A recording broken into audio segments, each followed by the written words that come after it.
السلام عليكم ورحمة الله وبركاته. الحمد لله الحمد لله نحمده ونستعينه ونستغفره ونؤمن به ونتوكل عليه ونعوذ بالله من شرور أنفسنا ومن سيئات أعمالنا. من يهده الله فلا مضل له ومن يضلله فلا هادي له. ونشهد أن لا إله إلا الله وحده لا شريك له. ونشهد أن سيدنا ومولانا محمدا عبده ورسوله صلى الله تعالى عليه وعلى آله وأصحابه وبارك وسلم تسليما كثيرا. أما بعد، فأعوذ بالله من الشيطان الرجيم. بسم الله الرحمن الرحيم. إنا عرضنا الأمانة على السماوات والأرض والجبال فأبين أن يحملنها وأشفقن منها وحملها الإنسان إنه كان ظلوما جهولا. ليعذب الله المنافقين والمنافقات ليعذب الله المنافقين والمنافقات ويتوب الله على المؤمنين والمؤمنات وكان الله غفورا رحيما. صدق الله العظيم. وقال رسول الله صلى الله عليه وسلم: خيركم من تعلم القرآن وعلمه. وقال عليه الصلاة والسلام: من خرج في طلب العلم فهو في سبيل الله حتى يرجع، أو كما قال عليه الصلاة والسلام. درود شريف পড়ি। اللهم صل على محمد وعلى آل محمد كما صليت على إبراهيم وعلى آل إبراهيم إنك حميد مجيد. اللهم بارك على محمد وعلى آل محمد كما باركت على إبراهيم وعلى آل إبراهيم إنك حميد مجيد. اللهم صل وسلم وبارك عليه. উন্মুক্ত ইসলামী শিক্ষা ফাউন্ডেশন পরিচালিত দ্বীনি শিক্ষা প্রদর্শনী ও আজকের এই মোবারক মাহফিলে উপস্থিত আছেন মাহফিলের মোহতারাম সভাপতি জনাব মোহাম্মদ সাঈদুর রহমান সাহেব। উপস্থিত আছেন আজকের এই গুরুত্বপূর্ণ মাহফিলের প্রধান মেহমান আমাদের অত্যন্ত শ্রদ্ধাভাজন মুরব্বী উস্তাজুল আসাতিজা হযরতুল আল্লামা মুফতি মাসউদুল করিম দামাত বারাকাতুহু। উপস্থিত আছেন উত্তরখানের বিশিষ্ট এবং বরেণ্য উলামায়ে কেরাম এবং বৃহত্তর উত্তরার বহু উলামায়ে কেরামের উপস্থিতি লক্ষ্য করার মতো। উপস্থিত আছেন মুরব্বিয়ান এজাম, শামিয়ানার নিচে সমবেত বেরাদারান ইসলাম এবং বিশেষ করে ৭০টার উপরে মাদ্রাসা যেগুলো কায়েম হয়ে আছে উত্তর খান, দক্ষিণ খান, ফায়দাবাদ এইসব এলাকায় এই সকল শিক্ষা প্রতিষ্ঠানের বুড়া বুড়া ছাত্র যারা, আপনাদের আজকের উপস্থিতিটা আমাদেরকে অনুপ্রাণিত করছে। আল্লাহ তাআলার অশেষ মেহেরবানি আমাদের সকলকে এই মুবারক মাহফিলে আসার বসার তৌফিক দান করেছেন। শুকর আদায় করে সকলেই বলি আলহামদুলিল্লাহ।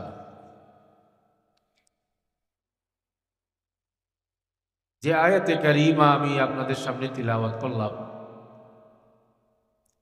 এটি হচ্ছে আমাদের সৃষ্টি দুনিয়াতে হওয়ার বহু আগের কাহিনী আল্লাহ তাআলা স্মরণ করাই দিতেছেন এই আয়াতের দ্বারা।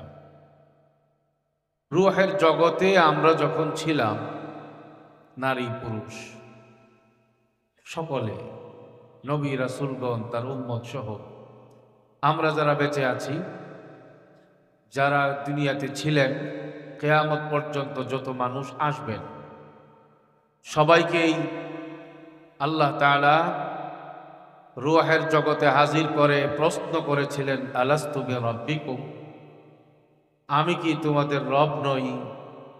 পালনেওয়ালা, খাওয়ানেওয়ালা, চালানেওয়ালা, জরুরত পুরা করনেওয়ালা, সব কিছুর মালিকানা আমার হাতে, বিষয়টা কি এমন না? কালু বালা, আমরা সবাই সেদিন এক বাক্যে স্বীকৃতি দিয়েছিলাম, জবাব দিয়েছিলাম, হ্যাঁ আপনি আমাদের সব, আপনি আমাদের মালিক, আমরা আপনার গোলাম, আপনি আমাদের রব। এই কথার স্বীকৃতি আমরা দিয়েছিলাম। আল্লাহ তাআলা কালামে পাকের এই আয়াত দিয়ে আবারও সেই স্বীকৃতির কথা স্মরণ করাচ্ছেন। শোনো ইনসান, বনি আদম, আল্লাহ তাআলা বলেন, ইন্না আরাদনাল আমানাতা আলাস সামাওয়াতি ওয়াল আরদি ওয়াল জিবাল, আমানতের দায়িত্ব পালন করবার প্রস্তাব আমি আল্লাহ দিয়েছিলাম আসমানকে। আসমান অক্ষমতা প্রকাশ করল। জমিনকে দিলাম, জমিনও সাহস করল না, বলল আমাদের পক্ষে আমানতের দায়িত্ব কাঁধে বহন করা সম্ভব না। পাহাড় পর্বতকে প্রস্তাব দেয়া হলো, এত শক্তিশালী পাহাড়, পাহাড়ও নতি স্বীকার করল, আমাদের পক্ষে দায়িত্ব বহন করা সম্ভব না। ওয়াহামালাহাল ইনসান, ইনসানকে প্রস্তাব করা হলো, আমানতের দায়িত্ব পালন করতে পারবা? আমানত রক্ষা করে চলা, আমানতের দায়িত্ব পালন করে চলা, আমানতের বুঝা বহন করে চলা, আমানত অনুসারে নিজেকে পরিচালিত করা, এটা কি সম্ভব? বলা মাত্র যেটা আসমান গ্রহণ করতে সক্ষম হয় নাই, যেই দায়িত্ব জমিন নিতে সাহস করে নাই, যেই দায়িত্ব পাহাড় পর্বত কাঁধে নিতে সাহস করে নাই, ইনসান অবলীলায় বলে ফেললো, আমি এই দায়িত্ব পালন করতে প্রস্তুত। এই দায়িত্বের নাম হইল আমানত। আমানতের দ্বারা আমরা যেটা বুঝি সহজ বাংলায়, 10 টাকা আমি অমুকের কাছে রাখলাম, আপনার কাছে আগামীকালকে আমি ইনশাআল্লাহ আগামীকালকে আপনার কাছ থেকে আমি আবার নিয়ে যাব, সে পর্যন্ত টাকা আমি রাখলাম। এই 10 টাকার আমানত যেটা, এটাকে আমরা মনে করি আমানত। টাকা পয়সার আমানত, স্বর্ণ গয়নার আমানত, 2 টাকা 3 টাকার আমানত, এটাকেই আমরা আমানত বলতে আমরা বুঝি। কিন্তু মুফাসসিরিনে কেরাম বলেন, আমানতের দ্বারা বোঝানো হয়েছে একটা মানুষের গোটা জিন্দিগি। টাকা পয়সা অবশ্যই এটা আমানত, স্বর্ণ গয়না অবশ্যই এটা আমানত, জায়গা জমি গাড়ি বাড়ি অবশ্যই আমানত। কিন্তু আমানতের বিষয়টা এত ছোট না যত ছোট আমরা মনে করি। আমানত, আমি যতদিন বেঁচে আছি, যতদূর আমি দেখি, আমি আমার বেঁচে থাকার সময়ে, আমার হায়াতে আমি যা বলি, আমি যা করি, আমি যা শুনি, আমি যা খাই, আমি যেখানে বসি, আমি যেখানে শুই, আমি যা খরিদ করি, আমি যা বিক্রয় করি, আমি যা করবার জন্য চেষ্টা করি, আমি যার সঙ্গে থাকি, যাকে আমি সমর্থন দেই, যা কিছু আমি বলতে, আমার অস্তিত্ব বলতে যা কিছু বোঝায়, এই সবটাই আমানত। আল্লাহ আমাকে আমানত হিসেবে দান করেছেন।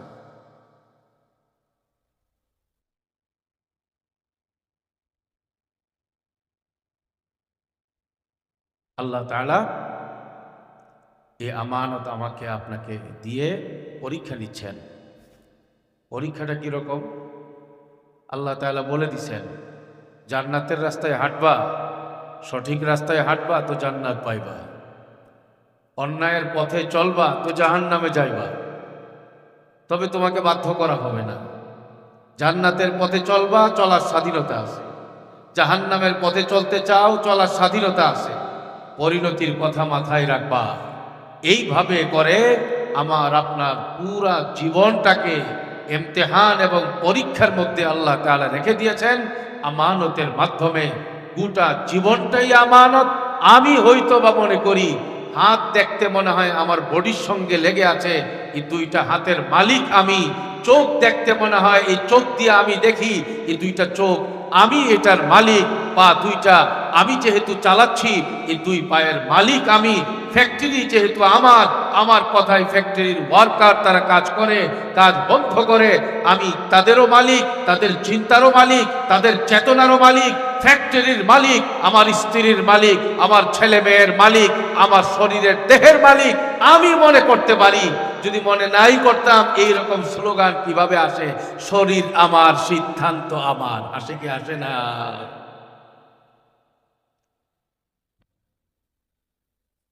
অথচ কালামে পাকের এই আয়াতের দ্বারা আল্লাহ বুঝায় দিচ্ছেন, পৃথিবীর কোন জাররা পরিমাণ বস্তু এই পৃথিবীর কোন ব্যক্তির মালিকানাই নয়।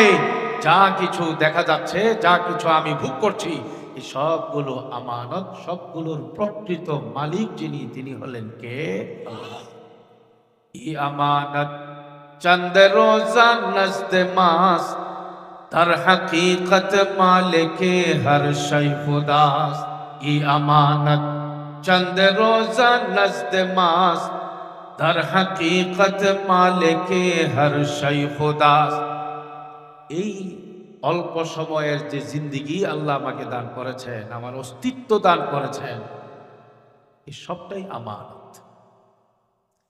এই আমানতের জীবনটাকে চালাইতে হবে। জান্নাত যদি পাইতে চাই, আমানতের হুকুম অনুযায়ী চালাইতে হবে, আল্লাহর বিধান অনুযায়ী চালাইতে হবে, রাসূল পাকের তরিকা অনুযায়ী চালাইতে হবে। ও ভাই, কথা কি বুঝে আসতেছে নাকি ভাই? বলেন, কার বিধান অনুযায়ী চালাইতে হবে? বলেন না। আল্লাহর বিধান অনুযায়ী এই গোটা জীবনকে চালাইতে হবে, হাবিবে পাকের তরিকা অনুযায়ী জীবনটাকে চালাইতে হবে। তাইলে জান্নাত পাওয়া যাবে, আমানত পুরা করার পুরস্কার পাওয়া যাবে। এই আমানত কিভাবে রক্ষা করা যাবে? কিভাবে আমি পুরস্কৃত হতে পারবো? কিভাবে আল্লাহর পেয়ারা হয়ে কবরে যেতে পারবো? এই বিষয়টাকে আমাদের জানতে হবে। এটা একটা শাস্ত্র। এই শাস্ত্রের নাম হইল ইলম। ইলম, আইন লাম মিম, ইলম। বলেন, আইন লাম মিম কি হইল? ইলম। ইলমের বাংলা করলে এর অর্থ হবে জ্ঞান, কিন্তু বাস্তবে সাধারণ যে জ্ঞান, দুনিয়ার চাকচিক্য, দুনিয়ার পড়াশোনা, জাগতিক যে শিক্ষা, এটাকে আইন লাম মিমের যে শব্দটা, এই শব্দ দিয়া এই দুনিয়ার সাধারণ শিক্ষার যে জ্ঞান, এটাকে বোঝানো হয় না। কোরআনে কারীমে, হাদিসে পাকে যত জায়গায় আইন লাম মিমের ইলম শব্দ আসছে, এর দ্বারা উদ্দেশ্য একমাত্র আসমানি ইলম, আসমানি শিক্ষা। ইলমের দ্বারা উদ্দেশ্য কি বলেন না? আসমানি শিক্ষা। এই আসমানি ইলম অনুযায়ী আমি যদি চলতে পারি, আসমানি ইলম যদি আমি জানতে পারি, সেই মোতাবেক যদি আমি চলতে পারি, আমার দ্বারা আমানত পুরা করা সম্ভব হবে, আমানতের খিয়ানত থেকে বেঁচে থাকা সম্ভব হবে। কথা বুঝতেছেন নি ভাই? বুঝা থাকলে বলেন, এই পুরা মাথা থেকে পা পর্যন্ত এই বডিটা ব্যবহার করবার জন্য এলেমের দরকার আছে না নাই? দুনিয়ার এলেমের যেমন দরকার আছে, আসমানি এলেমের দরকার অল্প দরকার না বেশি দরকার? কেন দরকার এটাও একটু বুঝেন। ভাই, আজকের এই মাহফিলের মধ্যে আমরা আলহামদুলিল্লাহ যে পরিমাণ মানুষ এখানে বসছি, আলহামদুলিল্লাহ বলি ভাই, আপনারা কি মনে করেন ওলামাই কেরামের আহ্বানে, আমাদের উন্মুক্ত ইসলামী শিক্ষার মাহফিলের আহ্বানে, আমাদের ভাই সাইদুর রহমান সাহেবের আহ্বানে আজকের এই মাহফিলে যে পরিমাণ মানুষ আসছি, আমার তো মনে হয় যে এই মানুষগুলো খালি এই রকম আল্লাহকে পাওয়ার জন্যে, রাসূলকে পাওয়ার জন্যে, কোরআন জানার জন্যে, জান্নাত পাওয়ার জন্যে এই ধরনের মাহফিলের মধ্যেই আসে? আপনি বলেন তো, মাইজ ভান্ডারের লোক যায় কি যায় না? বলে না। সুরেশ্বরে যায় কি যায় না? কাদিয়ানীদের দরবারে যায় কি যায় না? হিজবুত তাওহীদের অঙ্গনে মানুষ যাতায়াত করে কি করে না? কথা বলেন। অথচ আপনি আশা করি আমার সঙ্গে একমত হবেন, এই উন্মুক্ত শিক্ষাঙ্গনে যেই সকল মুরব্বীরা যখন সময় তখনই তারা আসেন আর কোরআন পড়েন, কোরআন শিখেন, জরুরি মাসলা মাসাইল শিখেন এবং উদ্দেশ্য হলো জান্নাত পাওয়া। বিশ্বাস করেন, এই দেশের মানুষ সহজ সরল হওয়ার কারণে এক শ্রেণীর মানুষ তাদেরকে ধোঁকা দিয়ে জান্নাত তাদেরকে দেবে, সহজ পথে তাদেরকে দেবে। নামাজ বাদ দিয়েই জান্নাত তারা পেতে পারবে, কোরআন হাদিস বাদ দিয়েই তারা জান্নাতে চলে যাবে। সুদ খাইলেও জান্নাতে যাইতে অসুবিধা হবে না, ঘুষ খাইলেও জান্নাতে যাইতে অসুবিধা হবে না, পর্দা না করলেও জান্নাতে যাইতে অসুবিধা হবে না, ঢোল তবলা বাজাইলেও জান্নাতের রাস্তা বন্ধ হবে না। সহজ এক রাস্তা আছে, যেই রাস্তার মধ্যে ওই পরিমাণ কষ্ট করা লাগে না যেই পরিমাণ কষ্ট তবলিগে গিয়া করতে হয়, যেই পরিমাণ কষ্ট মুফতি মাসউদুল কারীমের তত্ত্বাবধানে পরিচালিত উন্মুক্ত শিক্ষা প্রতিষ্ঠানে আসতে বলে শরীয়তের মাসলা শিখে যেইভাবে নিজেকে নিয়ন্ত্রণ করা লাগে জান্নাতি হওয়ার জন্য, সাহাবাদের নমুনা হওয়ার জন্য, জান্নাত কামাই করতে এত কষ্ট করা লাগে না রে ভাই। আমাদের এক দরবার আছে, ওখানে বছরে একবার হাজিরা দিবা, সেখানে গান বাজনা হবে, সেখানে নাচে তালে তালে অনেক কিছুই হবে, গাঞ্জার আসর জমবে, ওখানে পীরের পায়ে সেজদা হবে, আল্লাহকে পায়া যাইবা। এইরকম ভুল বিভ্রান্তিতে ভরা আমাদের এই সমাজে কিছু মানুষ, এইরকম কিছু মানুষ আছে না নাই? কি জাহান্নামী হওয়ার আশায় যায় না জান্নাতি হতে চায়? জান্নাতি হওয়ার জন্যই তো তারা যায়, তারা তো জান্নাতি হওয়ার জন্যই যাচ্ছে। Matric pass, IA pass, BA pass, masters pass, এরকম হাজার মানুষ পাওয়া যাবে ভণ্ড পীরের দরবারে গিয়ে পড়া আছে, ঈমান নিয়ে যায়, সেখান থেকে ঈমান রেখে ঈমান হারা হয়ে আসে। অথচ তারা কিন্তু ঈমানদার হওয়ার আশায় যায়, জান্নাতি হওয়ার জন্যই তারা যায়। কিন্তু এই মানুষগুলো জান্নাতি হওয়ার জন্য যে গেল, সঠিক জায়গায় গেল না ভুল জায়গায় গেল? বলেন না, সঠিক জায়গায় গেল না ভুল জায়গায় গেল? এ ভুল জায়গায় কেন গেল, কেন যাচ্ছে? শরীয়তের জরুরত পরিমাণ ইলম না থাকার কারণে। কথা বলেন ঠিক কিনা? হ্যাঁ, বাংলা পারে, ইংরেজি পারে, সব রকমের দুনিয়াতে চলবার জন্য সব পড়াশোনা তার আছে, কিন্তু কোনটা হক, কোনটা বাতিল, কোনটা সহি, কোনটা গলত, কোনটা হালাল, কোনটা হারাম, কোনটা জায়েজ, কোনটা না জায়েজ, কোনটা করা যাবে, কোনটা করা যাবে না, এই ধরনের বাস বিচার করবার মতো জরুরত পরিমাণে ইলম তার নাই। এই জামানার মধ্যে দিন দিন ফিতনা, গুমরাহি, ভ্রষ্টতা ইমানের পথে, আমলের পথে দিন দিন কমতেছে না বাড়তেছে? বলেন, ইলমের এই চর্চার দরকার আছে না নাই ভাই? আমি অনেক খুশি আজকের এখানে আসার পরে। আমাদের মুফতি মাসউদুল কারীম দামাত বারাকাতুহুম হযরতের কাছ থেকে আমি যখন শুনলাম যে বুড়া বুড়া মুরব্বিয়ানে কেরাম তারা এই পড়ন্ত বয়সে কোরআন শিক্ষার জন্য আসেন, তাদের গলার মধ্যে তারা বেজ লাগায় রাখছে, আমি ওনাদেরকে বলবো ঘুমানোর আগ পর্যন্ত খুইলেন না। এটা একটা মারাত্মক জিনিস কিন্তু গলার মধ্যে লাগাইছেন। কারণ বুখারী শরীফের হাদিস, সেই হাদিসের আলোকে আমি যেটা বুঝি আর কি, আমরা যারা ছোট সময়ে পড়ছি মক্তব নুরানিতে পড়ে যারা, এদের হইল ভাবসাব একরকম, আর আপনারা যারা মাথার চুল পাকাইছেন, গালের দাড়ি পাকাইছেন, আর এখনো পর্যন্ত সময় পাইলে আইসা আইসা আলিফ বা তা সা হা আইন এত চেষ্টা করেন, এরপরেও কিন্তু সারা দিন পড়ার পরেও হুজুরে বলে যে আইনটা কিন্তু আজকে এখনো হয় না, এটার মধ্যে ভেজাল রয়ে গেছে। এরকম আছে না? আপনাদের এই হালাত দেখে আমার সেই হাদিসটা মনে পড়ে গেছে, হযরত ওমর ফারুক রাদিয়াল্লাহু তাআলা আনহুর জিন্দেগি, হযরত সিদ্দিক আকবর রাদিয়াল্লাহু তাআলা আনহুর জিন্দেগি। সাহাবায়ে কেরামের তো দীর্ঘ এক তালিকা পাওয়া যাবে, যারা জীবনের একটা পড়ন্ত বয়সে রাসূলুল্লাহ সাল্লাল্লাহু আলাইহি ওয়াসাল্লামকে পেয়েছেন এবং হাবিবে পাককে কাছে পেয়ে দিনে রাত্রে নবীর কাছ থেকে ইলম শিখেছেন, নবীর মাদ্রাসায় ভর্তি হয়ে ইলম শিখেছেন। হযরতে ওমর ফারুক রাদিয়াল্লাহু তাআলা আনহু, উনি তো এই ইলমের এত পাগল ছিলেন, এত পাগল ছিলেন, বুখারী শরীফের হাদিস, তিনি বলেন আমার প্রতিদিন একটানা রাসূলে পাকের মাদ্রাসায় এসে পড়ে থাকবো, এতটুকুন সময় আমার ছিল না। এই জন্য আমি চিন্তা করলাম দুইজনে মিলে অন্তত এই জরুরত পুরা করা যায় কিনা। তিনি বলেন আমার এক আনসারি ভাইয়ের সাথে আমি একটা চুক্তিতে আবদ্ধ হয়ে গেলাম যে মাসের 15 দিন তুমি, মাসের 15 দিন আমি, একদিন আমি একদিন তুমি, একদিন তুমি রাসূলে পাকের দরবারে থাকবা নবীর মাদ্রাসায়, ওই দিনের ইলম তুমি শিখবা, আর আরেকদিন আমি যাব ওই দিনে রাসূলে পাকের দরবার থেকে আমি এই ইলমগুলো আমি শিখবো। আমি যেদিন থাকবো সেদিন আমি যা শিখবো আমার দুস্থকে তার বাড়িতে গিয়ে সবগুলো আমি শেখাবো। আবার যেদিন আমার দুস্থ নবীর দরবারে নবীর মাদ্রাসায় থাকবেন, সেখানে আমার এই দুস্থ সব ইলম শিখবে, আমার কাছে এসে ওই ইলমগুলো শোনাবে, আমাকে শেখাবে। এইভাবে করে সাহাবায়ে কেরাম জীবনের বয়স্ক অবস্থায়, তাদেরও পরিবার ছিল, তাদেরও ছেলে সন্তান ছিল, তাদেরও ব্যবসা বাণিজ্য ছিল, তাদেরও চাষাবাদের দায়িত্ব ছিল, তাদেরও নাতিপতি ছিল, কেউ দাদা ছিল, কেউ নানা ছিল, কেউ চাচা ছিল, কেউ বাবা ছিল, কেউ কম বয়সে ছিল, কেউ মাঝ বয়সে ছিল।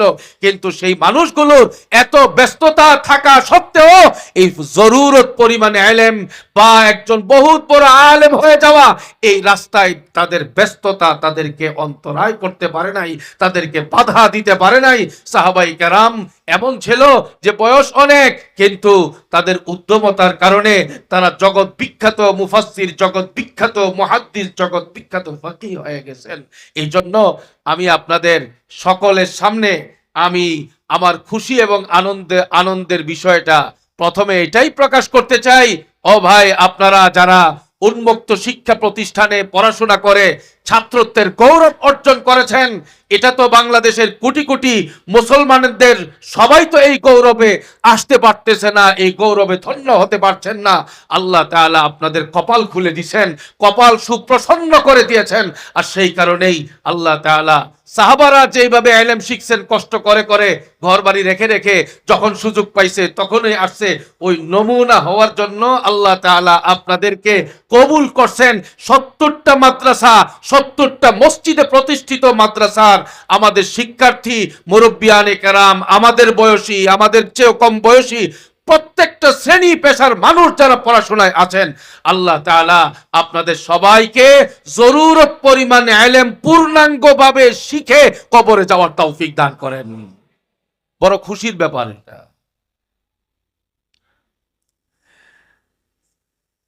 আমি একবার অবাক হয়েছিলাম, অনেক বছর আগের এই ঘটনাটা, কুমিল্লার 14 গ্রাম, সেখানে 14 গ্রামের যে সরকারি কলেজ, তাফসির মাহফিল ছিল, বাদেশা বয়ান। ঘটনাটা যেটা ঘটলো, বয়ানের আগে তিলাওয়াতের জন্য নামের ঘোষণা আসলো। নাম বলতেছে তিলাওয়াত করবে আমাদের কলেজের অমুক বর্ষের ছাত্র অমুক, তিলাওয়াত করবে এশার নামাজের পরে। হাজার হাজার মানুষ বসা, বিশাল মাহফিল। কোন মাদ্রাসার ছাত্রের নাম বলে নাই, কলেজের ছাত্র তিলাওয়াত করবে। আমি খুব নৈরাচেরা বসলাম, যদি তিলাওয়াত সহি না হয় তাহলে তো আমার খুব পেরেশানি লেগে যাবে। এবং এটা তো ঠিকও না, এত বড় একটা মাহফিল, এত ওলামায়ে কেরামের মজমার মধ্যে গলত তিলাওয়াত কেন আসবে? আমি খুব এই নামের ঘোষণা মাত্র আমি নৈরাচরা বসলাম, আচ্ছা দেখি কি তিলাওয়াত করে। কলেজের ছাত্র ভাই, তিলাওয়াত যে একখান দিল, এমন তিলাওয়াত করলো, সে কি আসলে কলেজের ছাত্র নাকি টঙ্গী চেরাগালির দারুল উলুমের ছাত্র?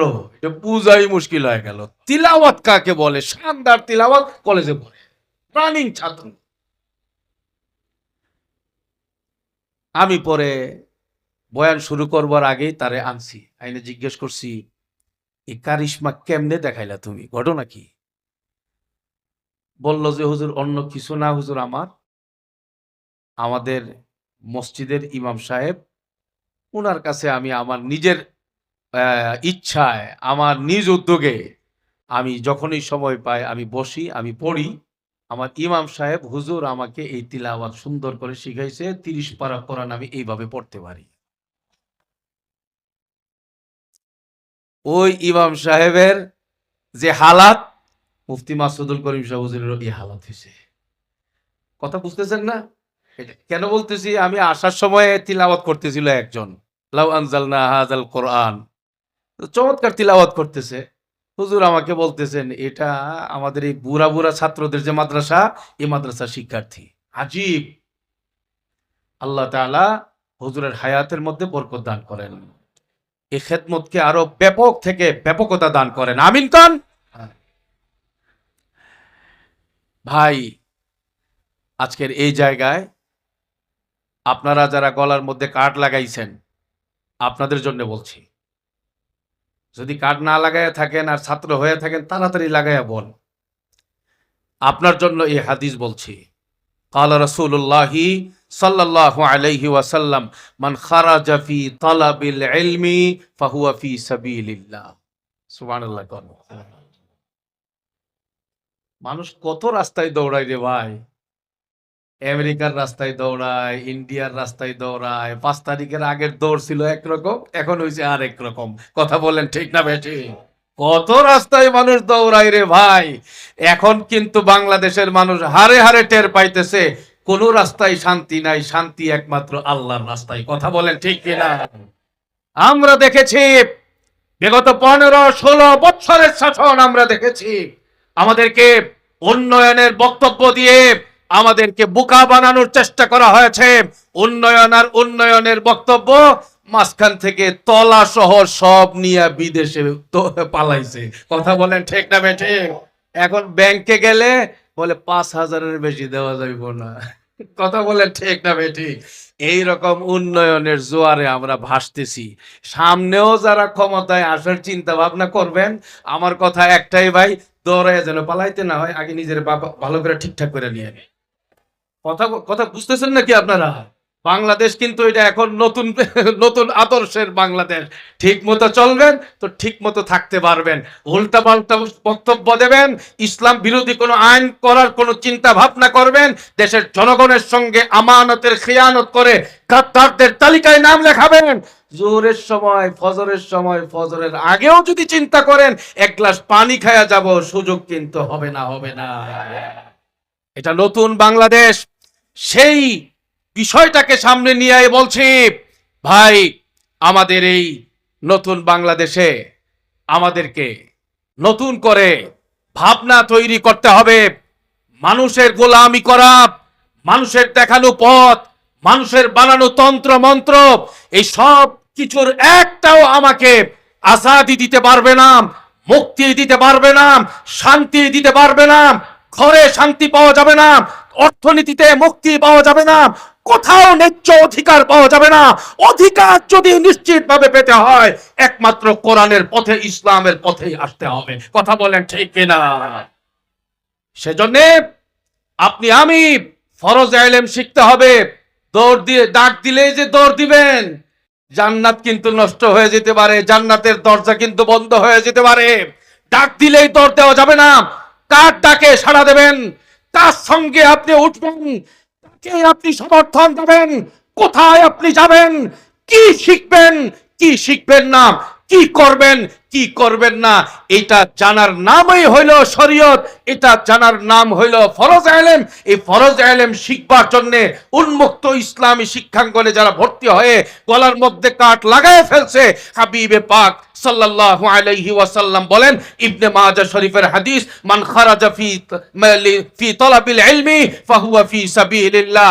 যে ব্যক্তি কোরআন হাদিসের ইলম শিখবার জন্য, সূরা ফাতিহা শিখবার জন্য, আলাম তারা সূরা সহি করে শিখবার জন্য, ইন্না আতাইনা কাল কাউসার এই ছোট্ট সূরাটা শিখবার জন্য যে ব্যক্তি মাদ্রাসায় ভর্তি হয়ে গেল, হাবিবে পাক বলেন সে এই পড়াশোনা করে বাড়িতে ফেরত যাওয়ার আগ পর্যন্ত সে আল্লাহর রাস্তায় জীবন কাটাইতেছে।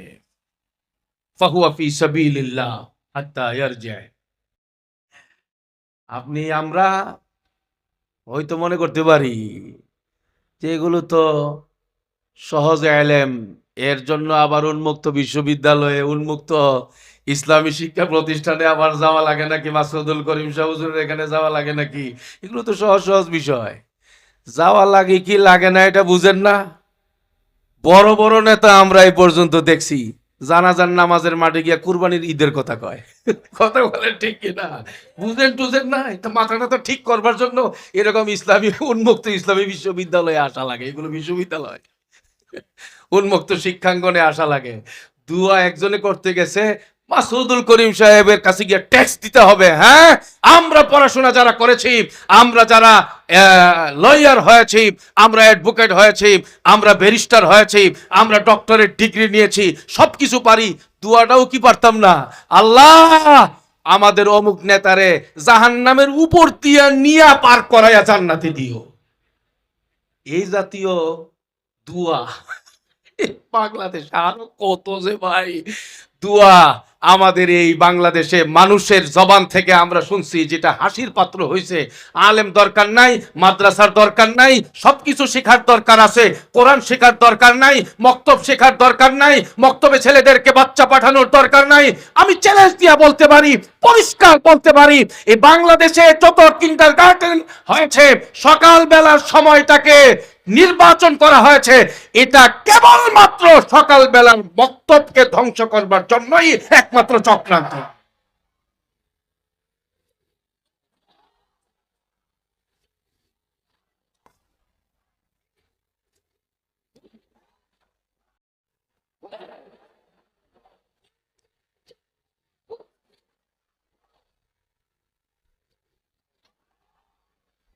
তবে যে যে কথাই বলেন, ওই সকালবেলায় কিন্ডারগার্টেন বন্ধ করবেন, আল্লাহ তাআলা মুফতি মাসউদুল করিম সাহেবের মতো বড় মানুষকে দিয়া এরকম উন্মুক্ত শিক্ষাঙ্গন এমন ভাবে তৈরি করবে, এই এই কিন্ডারগার্টেন না হইয়া মক্তবে যা হইতো এর যে বেশি এখন হতে থাকবে, এবং হচ্ছেও আলহামদুলিল্লাহ।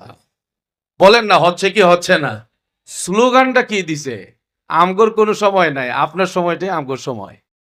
এই যে বলছে তো, উনি পরিচালকে বলছে, এই উন্মুক্ত শিক্ষাঙ্গনের স্লোগানই হইল আপনার সময়ই আমার সময়। কি দরদি কথা! আল্লাহ এই দরদকে কবুল করেন। এই দরদের এই ব্যথার সাথে আমাদের সবাইকে একাত্মতা পোষণ করে পুরা এলাকাকে এই শিক্ষাঙ্গনের আওতায় আনবার তৌফিক দান করেন। আমিন কোন? আমি আপনাদের সামনে শুরুতে যে হাদিসগুলো পড়ছি এর মধ্যে একটা হাদিস বুখারী শরীফের হাদিসও আমি আপনাদের সামনে পাঠ করে শোনাইছি। ক্বালা রাসূলুল্লাহি সাল্লাল্লাহু আলাইহি ওয়াসাল্লাম, খায়রুকুম মান তাআল্লামাল কুরআনা ওয়া আল্লামা। খায়রুকুম মান তাআল্লামাল কুরআনা ওয়া আল্লামা। রাসূলুল্লাহ সাল্লাল্লাহু আলাইহি ওয়াসাল্লাম বলেন, তোমাদের মধ্যে সর্বশ্রেষ্ঠ ওই ব্যক্তি যে কোরআন শরীফ শিখে এবং অন্যকে কোরআন শরীফ শিখায়। এর চেয়ে বড় সৌভাগ্যের ব্যাপার আর কি হতে পারে? আল্লাহর নবী সার্টিফিকেট দিয়েছেন, এই শিক্ষাঙ্গনের ছাত্র যারা হবেন, যে বয়সী হবেন, আপনি একদিকে আল্লাহর রাস্তায় আপনি আছেন, অপর দিকে আল্লাহর নবী বলেছেন সমাজের মধ্যে, এলাকার মধ্যে সর্বশ্রেষ্ঠ মানুষের তালিকা যদি করা হয়, তোমার নামটা এই তালিকার মধ্যে বসায় দিলাম। সুবহানাল্লাহ।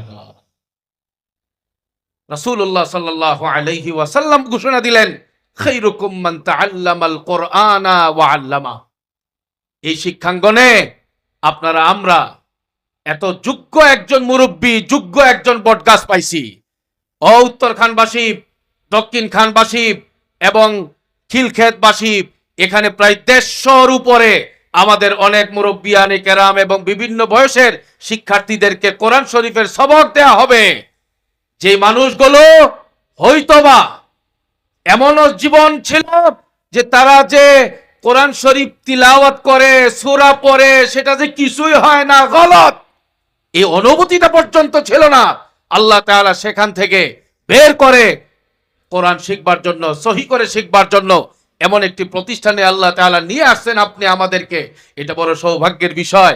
এই জন্যে আমি আমাদের হযরত মুফতি মাসউদুল করিম সাহেব হুজুর দামাত বারাকাতুহুম হযরতের কৃতজ্ঞতা জানাচ্ছি এবং এলাকার যত ইমাম খতিবগণ আছেন, এলাকার যত মুরব্বিয়ানে কেরাম আছেন, আপনাদের প্রতি উদাত্ত আহ্বান জানাচ্ছি, যদি আজকের এই মাহফিলের আগ পর্যন্ত মসজিদ কেন্দ্রিক শিক্ষাঙ্গনের পরিমাণ হয় 70টা, আগামী 1 বছরের ভেতরে আপনাদের এই 3টা এলাকায়, খিলক্ষেত, উত্তর খান, দক্ষিণ খান, এই 3 এলাকায় আগামী 1 বছরে কমপক্ষে উন্মুক্ত শিক্ষাঙ্গনের পরিমাণ 2 থেকে 3 গুণ হবে। সেটার জন্য আমরা নিজেরা দায়িত্ব নিব, চ্যালেঞ্জে যাব। আমরা উত্তরখানে সবচেয়ে বেশি করব, দক্ষিণ খানওয়ালারা বলবে আমরা তার চেয়ে বেশি শিক্ষাঙ্গন তৈরি করব, খিলক্ষেতওয়ালারা বলবে আমরা পিছায় থাকতে চাই না। এইরকম একটা প্রতিযোগিতার পরিবেশ আমরা কায়েম করবার জন্য চেষ্টা করব ইনশাআল্লাহ। কারা কারা করবেন হাত দেখান, কারা কারা করবেন হাত দেখান। আল্লাহ এই হাতগুলোকে কবুল করেন, কোরআনের খেদমতের জন্য কবুল করেন, কোরআন শিখবার জন্য কবুল করেন, কোরআনের পাশে থাকবার জন্য কবুল করেন। কথা যা বললাম, আল্লাহ তাআলা আমাকে আমার সকল ভাইদেরকে সেই মোতাবেক আমল করার তৌফিক দান করেন। আপনারা দেখতে পাচ্ছেন স্টেজে তশরিফ এনেছেন আমাদের শুধু উত্তরার নয়, সারা দেশের জাতীয় অন্যতম শীর্ষ মুরব্বী উস্তাজুল আসাতিজা হযরতুল আল্লাম হাফেজ নাজমুল হাসান কাসিমি দামাত বারাকাতুহুম, সভাপতি বৃহত্তর উত্তরা সর্বোচ্চ উলামা আইম্মা পরিষদ হযরত তশরিফ এনেছেন। হযরতের গুরুত্বপূর্ণ বয়ান হবে এবং এর পরবর্তীতে ধারাবাহিকভাবে দেশের শীর্ষ উলামায়ে কেরামের আগমন একের পর এক ঘটতে থাকবে। আল্লাহ তাআলা আমাদের সকলকে পাথেয় নিয়ে আমরা আমাদের নিজেদের মধ্যে, আমাদের পরিবারে, আমাদের আত্মীয় স্বজনের মধ্যে তা বাস্তবায়ন করে সপরিবারে জান্নাতি হওয়ার জন্য আল্লাহ আমাদের সবাইকে তৌফিক দান করেন। আল্লাহ আমাদের সবাইকে জান্নাতি হিসাবে কবুল করেন। আমিন। ওয়া আখিরু দাওয়ানা আনিল হামদুলিল্লাহি রাব্বিল আলামিন। ওয়াসসালামু আলাইকুম ওয়া রাহমাতুল্লাহি ওয়া বারাকাতুহু।